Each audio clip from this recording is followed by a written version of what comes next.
Boker Tov. First and foremost, thank you to our sponsors for today's breakfast, deluxe bagel mensch plus our own food. The friends of the Chatan of Itai in honor of the wedding of Sarah and Itai Hakimian this evening. Sarah Itai Hakimian. Mazal Tov. Thank you to all the friends. At the right time for all of our singles.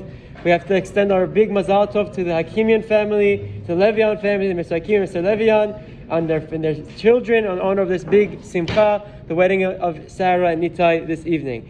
Very short idea from this week's parasha. So it's a jam-packed parasha, but the parasha highlights one very interesting scenario. The Torah says, "V'tedaber Miriam ve'Aaron beMoshe al odot ha'isha kushit asher lakach ki isha kushit lakach."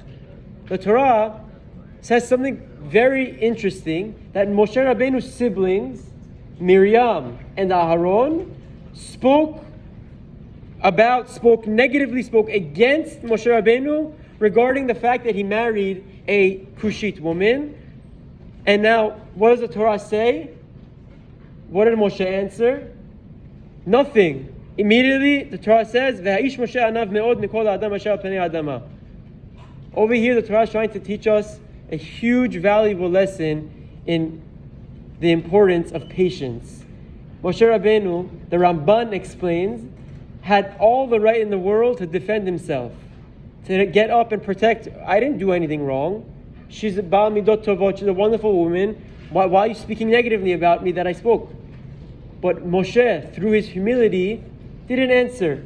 He shut his mouth. He kept quiet. So therefore, says the Ramban, the Torah to come and explicitly write that Moshe is humble, that he didn't answer. And we hear the Torah is teaching us the significance of this idea of savlanut, of being patient. Now, there's a famous story in Tanakh with David and Shimi ben Gera. David HaMelech was on his way. He was being chased by his Shaul at the time.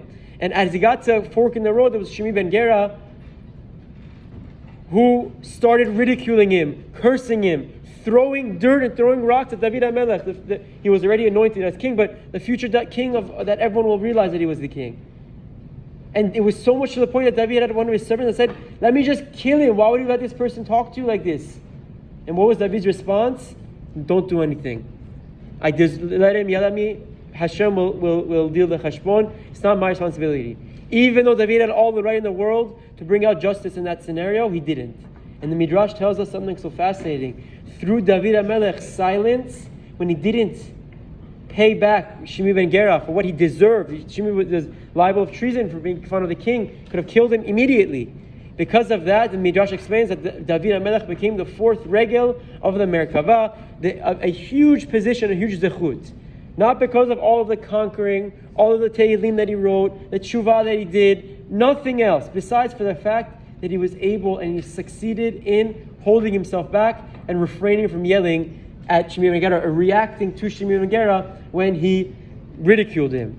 Now, why do I say this today? Because Baruch Hashem, we have a wedding of our very own dear Itai. If you want to give me, if I ask, can you give me one adjective, a positive adjective about Itai? I think we'll get over 1 million positive adjectives. No doubt about it. I think collectively in our community, in our minyan alone, over 1 million positive adjectives. So everyone think to one of their things. So I just thought, what's the most random positive thing?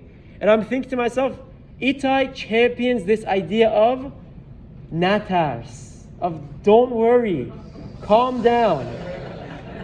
And it's a joking way, but it's really not, because it's such an important quality in life and in marriage that not everything goes our way all the time. Not everything is how we planned it. A, B, C, D. Sometimes B doesn't work out, and I need an audible. I need to go to the left side. And if someone isn't capable of succeeding in this basic emunah of just relax, natars, calm down, it'll work out for the best, lo aleinu, they can cause so much problems to their own selves. We see from the parasha, Moshe Rabbeinu had all the right in the world to respond, and he kept his mouth shut. Through this emunah that I think Itai also exemplifies, and one of the many traits that he teaches us, I think we have to learn from him. We have to apply it to our lives. We give him a bracha that him and his future wife will apply to their own lives for many years to come, Bezrat Hashem. The idea of sometimes it's better to just be quiet. You don't always have to have the final say. And we'll end with this. Rabbi Chaim always in a joking way likes to say, in marriage sometimes you need be a little bit blind, a little bit deaf, and a little bit mute. a little bit blind. Why? You saw something that bothered you. Okay, you didn't see it, turn the other way. You heard something that she said that wasn't good, or that he said that wasn't appropriate. Okay, I couldn't hear, I didn't hear what she said. You wanted to say something inappropriate or get angry or yell.